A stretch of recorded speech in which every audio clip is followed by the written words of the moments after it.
It's been a long time since the NFL had a major strike. Twice in the 1980s, one referee lockout in 2001, and one little NFL lockout in 2011.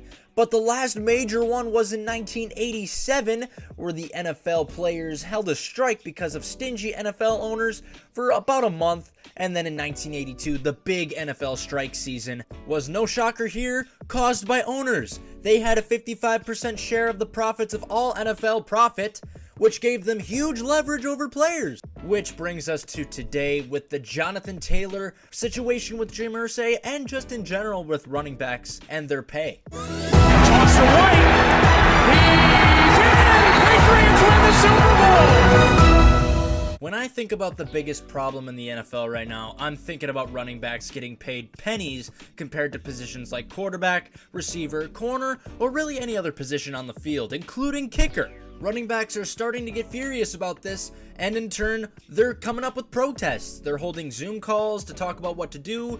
Will they have a collective holdout, or will they even have a strike? Will other NFL players see what's going on and get involved with this? Even players that don't talk, like Nick Chubb. I haven't heard this guy speak more than 5 words at once, but he said, McCaffrey and Derrick Henry and Saquon all had a lot of good points, but the biggest thing is that we're in a position that our production hurts us the most. You know, if we go out there and run for 2,000 yards with so many carries, the next year they're going to say, you know, you're probably worn down.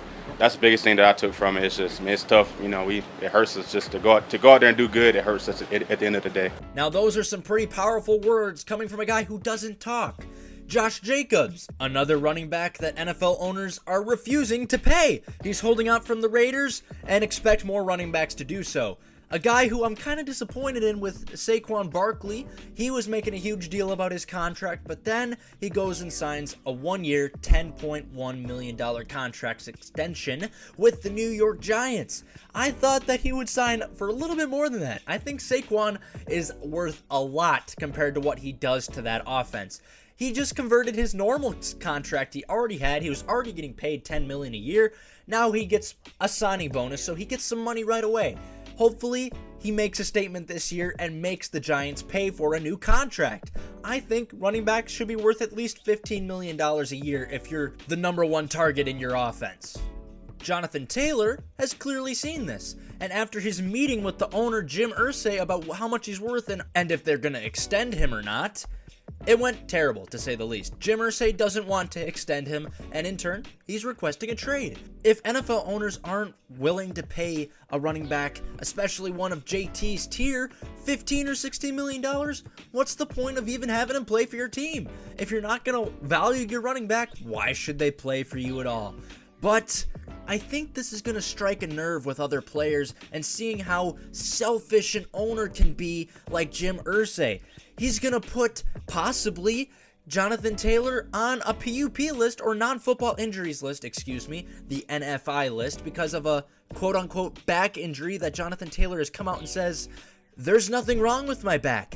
If they put me on this list, they're just willingly saying, we're not going to have anyone else trade for you. You're not going to play for anyone else but us, and you're not going to get paid until next year. And we're going to keep on pushing this off until you finally sign a bum contract extension worth around maybe $10 million, which is not what running backs are worth. Whether you like it or not, the running back position is still worth something in this league.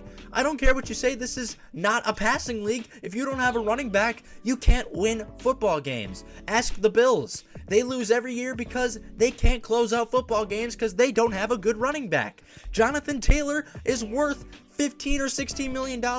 If you can pay a bum cornerback $20 million, why can't you pay your best running back that? The first thing teams look at on film is whether you have a good horse, a good tailback, a good hopper, a good fast running back. If you can't stop that as a defense, you're screwed. You're going to lose. The first thing you see when you're going to play the Colts is Jonathan Taylor back there.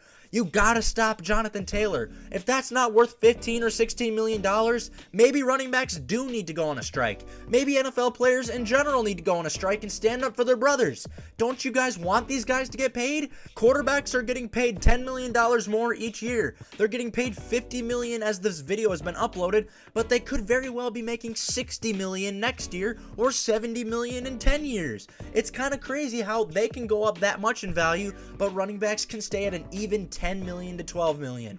It's kind of insane, and running backs in the top 5 to top 10 area range should be making more than $15 million. Well, that's it for this video for the Toss the Mic YouTube channel.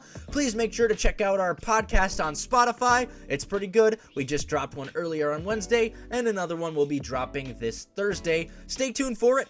Thank you for getting us to 100 subscribers. Appreciate all the support you've given us. And as always, have a great day, fellas.